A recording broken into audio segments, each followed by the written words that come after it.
Well, we go up to Ottawa, Canada, and we beat them 5-0 with a few great things happening.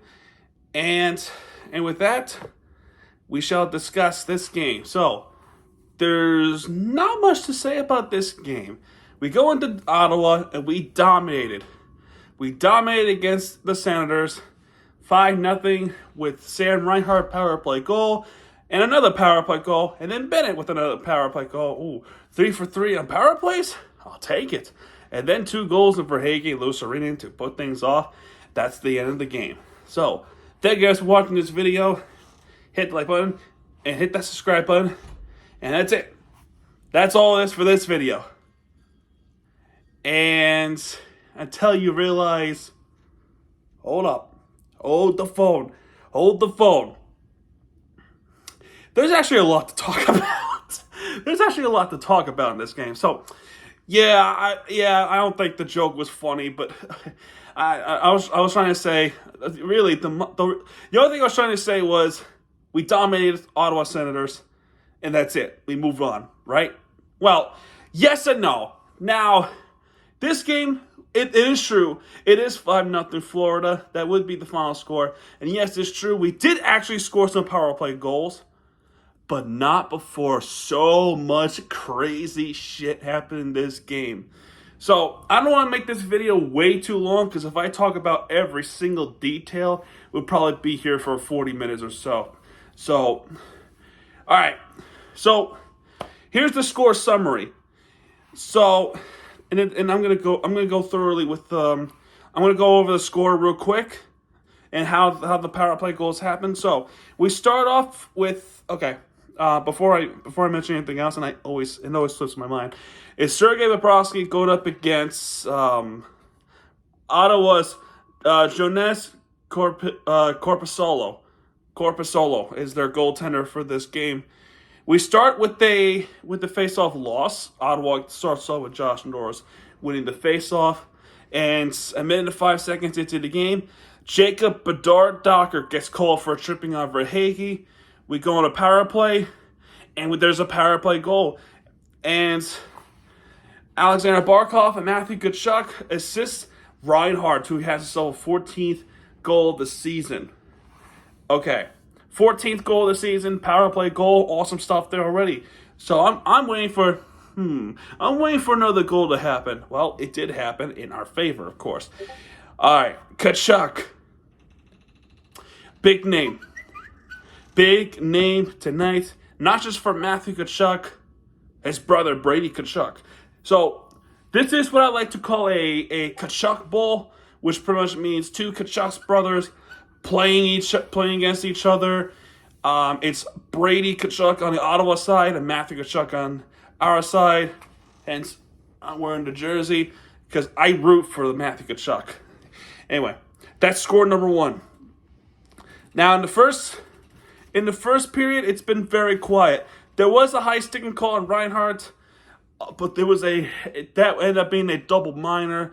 They were looking at it for like a half a minute or so, and they determined it's a double minor for Reinhart. So that would be a double minor, and we killed it off with that penalty. Florida's power penalty kill in this game it's in another level. It's in another level. Now, Brady Tkachuk has some chances against Bobrovsky. At times, he misses some shots.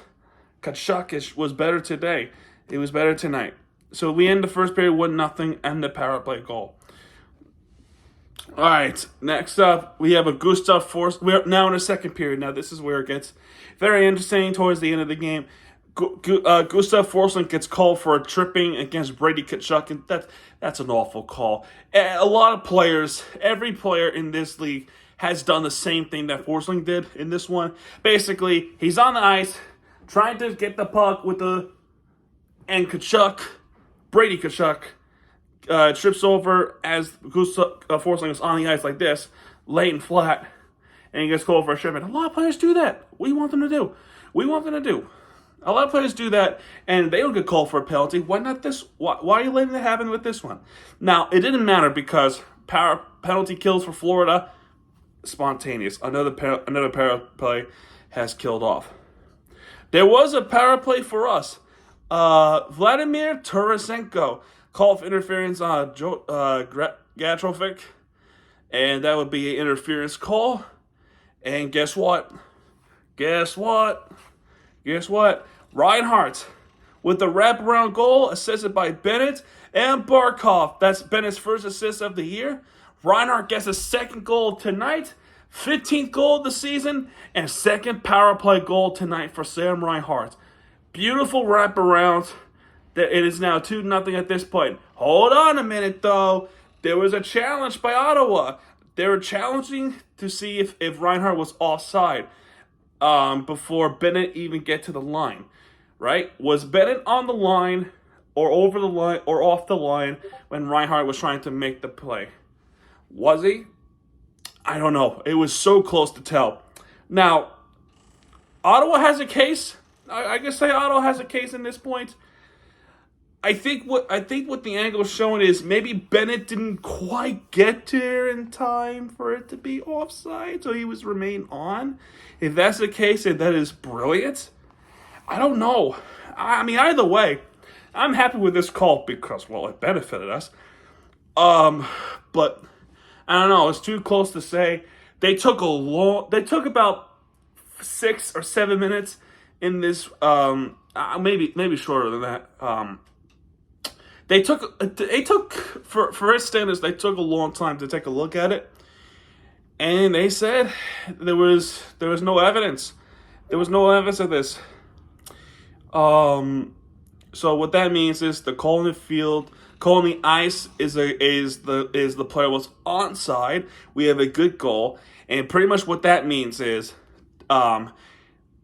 since Ottawa has challenged the goal, see if it was offside, and they lose the challenge. In hockey, every time you lose the challenge, it's a delay of game, and you have to send somebody to serve a penalty. So right back on the power play is the Florida Panthers. Brady Tkachuk goes to serve a power play, and guess what? On the backhand, assisted by Barkov and Montour, Sam Bennett this time with a backhanded goal. What a beautiful backhand this was.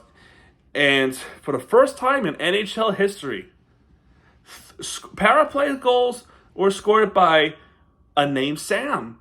And it don't matter if it's Sam Reinhart or Bennett. As long as the player's name is Sam, it's a power play goal. 3 straight. That's never happened in NHL history before. So that's something. There's history there, folks. There's some history. And Barkov got himself some milestone as well. We'll talk about that at the end here. Ottawa fans in the arena were getting absolutely frustrated. And if it's involving their team not playing well, I understand that. Or if it's the referee decision against them, maybe. I mean, I've been there. We've been there. It sucked. All right, so we're going to skip ahead a little bit. Second period. This is where things get very, very chirpy. So you see things are starting to heat up in the middle of the second period. We got some chirping and we got some back and forth shoving a little bit. So it wasn't egregious. Then everything kicked off at the end, literally at the end of the second period. When the goal has been horned, after a lot of shots were taken by both sides, including Brady Tkachuk and Barkov, and you can also say Bennett as well. We got some pushing, we got some beating up, we got some roughing, we got some unsportsmanlike. So here's what happened. Travis Hamonic called for a roughing against Matthew Tkachuk. Matthew Tkachuk not only gets called for unsportsmanlike conduct, that would be served by Nick Cousins, but he also gets called for a roughing against Hamonic. Things are starting to heat up at this point. Now it's war. It's war. So from this point on, fighting kept happening. And it all started with Hamonic and Matthew Tkachuk going against each other. but they were not done there. So now we get to the third period. And the third period is where we're going to spend a little bit more time on. So Ottawa goes on a power play. It would be a power play because of a double minor, it would appear, unsportsmanlike. So that would be killed off right there. So then now we're gonna skip ahead a little bit. 5 minutes and 13 seconds in, we got a cheap shot, asshole, Zach McEwen. Okay, here we go. McEwen gets. So what happened was it Bennett? So it was Bennett trying to play the puck. Tkachuk comes in out of nowhere. Is McEwen? Out of nowhere? Freaking elbows Matthew Tkachuk in the head, and then after elbowing ahead, he tackles him on the ice and beats the crap out of him, leaving Tkachuk with no defense at all whatsoever. The elbow in the head will do it. That is an ejectable penalty every time you hit someone in the head like that. Look at McAvoy. Look at McAvoy, what he did. He's an asshole. This one, elbowing ahead, especially blindsided, that is an ejectable hit. It was going to be a 5-minute major, and it's okay to have it a 5-minute major. And then they upgraded to match penalty, which pretty much sums up like this. Match penalty pretty much means a all-game misconduct. You're gone for the game. Goodbye. So McEwen tossed out of the game. Match penalty, that means he is done for the rest of the game. Now it's being served by Kabalik. So that would be a 5-minute major. It is a 5-minute major regardless, but that match penalty sends him off, sends it away. So McEwen will not play for the rest of the game. And good. That was a cheap shot. He deserved to get ejected there. All right. Now, during the 5-minute major, we had a lot of pressure, and Barkov was trying to make a shot that ended up being saved by Corpusolo. But then there would be a tripping call on Lundell, and that would be a 2-minute minor there. That would be a 4-on-4. And then Bennett gets called for, listen to this. Sam Bennett gets called for closing hand on puck. And by rule, when you have a puck, when you're holding a puck, not letting it go a second after you have the puck. When you're holding a puck a little bit longer than a second, that's a penalty. That does not get called very often, believe it or not. And Bennett, I don't know why. It's so weird. This penalty is so weird. He was closing in hand, then he drops it, and then they call a penalty. What? I mean, closing on puck. That's rare. That is rare to hear that from the officials. So it would be a brief Ottawa power play, only brief, because about 45 seconds later, it would go back to 4-on-4 because Lundell came out of the penalty box. Now Kabalik is still in the penalty box because he is serving a 5-minute major for McEwen. So it would be a 4-on-4.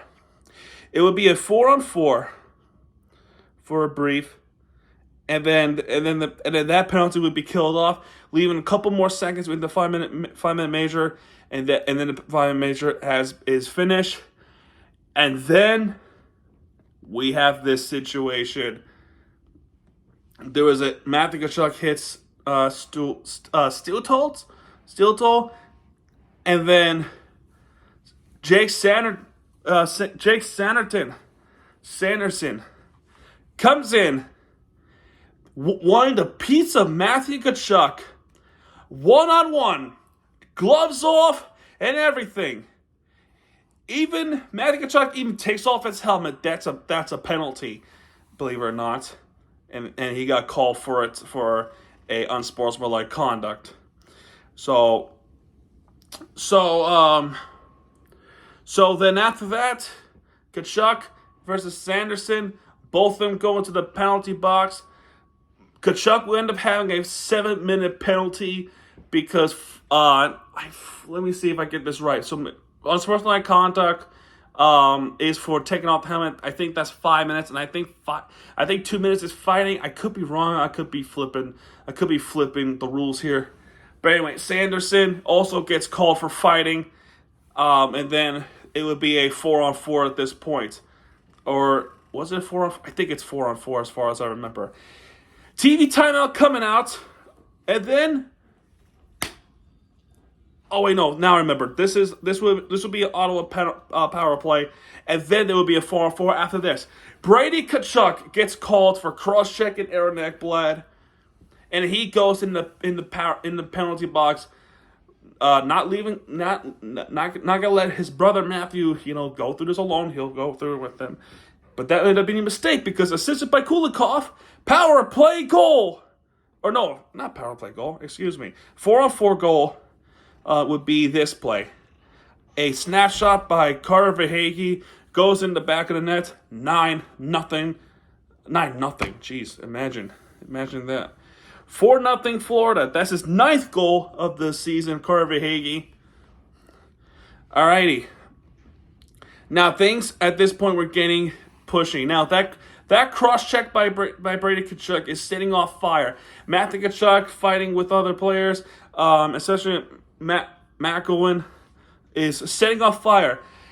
And then after this goal, frustration's beginning to boil. Not that it hasn't already, but now it's really getting heated. And then 12 minutes and 38 seconds into this period, we have this situation. Everybody fought. We got Brady Kachuk. We got Gadrovic beating each other up.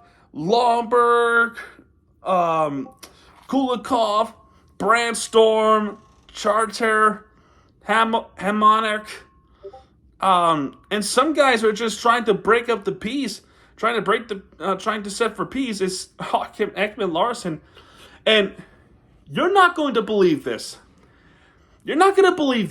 So, there's 3 penalties. 2 of them were against Brady Kachuk, and 1 is from Gadrovic. 1 is a roughing, and the other one's interference on Brady, right? Then Gadrovic gets called for a roughing, right? Because they were the 2 centerpieces of beating the crap out of each other. But then we have... I'm not kidding you. Now, for hockey fans watching this video, you need to take a look at the highlights, because I am not making this stuff up. You can either take my word for it or go watch proof, because what I'm about to tell you will blow your mind. Everybody on the ice after that fight by Kachuk and Gadrovic, as well as other players jumping in and beating the crap out of the other players. We got Brady Kachuk, Eric Brandstorm, Rourke Charter, Dmitry Kulikov, Travis Hamonic, Drake Batherson, Ryan Lomberg, Oliver Ekman-Larsson, Kevin Stunland, and Jonah Gadrovic. All of them are on the ice. All 10 of those players, all of them. If you count, that's 5 each. Right? 10 players on the ice, except for the goaltenders. They're all gone. All of them got a 10-minute misconduct. And considering there's, I say about 7:32, was it 7:32 or 7:20, or 7:32 or 7:28 left of the third? I don't fucking know. Either way, it's over 10 minutes of that third period already, right? And because all the players got a 10-minute misconduct, they're all done for the game. All of them. Even the ones who didn't fight. They all got called for misconduct. They're all gone. Meaning, the rest of the game, they were short-staffed. I'm not kidding you. That is bonkers. What? I'm not pissed. I'm laughing at this. I'm personally laughing at this because all my years of watching hockey, I've never heard such thing like this before. Correct me if I'm wrong if there's something similar to this happen before. But as far as I know, I don't think this ever happened. I don't think it definitely did not happen in Florida Panthers history. But I'm pretty sure this happened with Ottawa before. But not with Florida. Jesus. But it gets worse. It gets worse. There's more. Bennett, Matteo Joseph, they were fighting each other. They were going at it, and the rest of the teammates came in and tried to break things up or beat a trap at each other. Bennett and Joseph, they're both gone too. They both got a misconduct, leaving 6 players from both sides are getting called for misconduct. My goodness. Okay, with all the misconduct talk, we were talking about how heated this game is. You got to remember this from last season. We were trying to make a playoff push, and we had the game very similar to this. But I think this is worse because not only it is a month of November, we're trying to stop a 2-game losing streak after a poor performance against Winnipeg. And then we get this situation with the Brady Bowl that so many misconduct, 6 of them from each side, including unsportsmanlike conduct. After the misconducts, we have an open lane goal, none of them low serrated, backhand goal to make it 5-0. He put the icing on the cake. 5-0 Florida. I think there was one more fight from there, but nope, I don't think there was anybody get called. But for the rest of the game, they're just killing the clock. No empty nets. That's the game. 5-0 Florida. 5-0 Florida. So I made a joke earlier saying there was not much to talk about. Now, there was not much to talk about offensively. That's true. There was a lot to talk about with that, what I just said. Now, excuse me. 38 shots for Florida compared to 20 that Ottawa has. 23 hits compared to Ottawa that they have 28. Some were brutal. One of them was ejectable. Power play opportunities, 7 for Florida. They capitalized 3. That's awesome to see. Absolutely awesome to see. Shorthanded goals, 0. 15 total penalties for Florida. 15 total penalties for Ottawa, so it evens out. 83 penalty minutes for Florida. 84 penalty minutes for Ottawa. So, I'm going to ask Siri real quick to add it all up. So, what's 83 plus 84? It's 167. 167 total penalty minutes, everybody. 167 total penalty minutes. I don't know if that's an all-time high. I don't think so. I think there was a situation with Ottawa and Philadelphia years ago as well. But now you see where I'm going with this? This was so heated that penalty minutes are that high. That's in total, 164 or 160 something. But either way, this game is over. This game is over. It is what it is. Bobrovsky getting his 40th career shutout victory. Stars of the game. Sam Reinhart with 2 goals. He got 1 star. 2 stars, Alexander Barkov, 3 assists. And Sam Bennett, 1 goal, 1 assist. He has 3 stars. Now, quick Barkov talk, because he has some history. So not only with I'm trying to get there. So Florida Panthers winning 5-0 shutout against Ottawa Senators. 40 career shutouts with Bobrovsky. Win number 300 and something for Bobrovsky. So, Power play points for Alexander Barkov.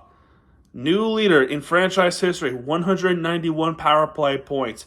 Barkov. Congratulations to Alexander Barkov for making it that high as well. That's awesome stuff. And then, at the same time, he has now 400 NHL assists of his career.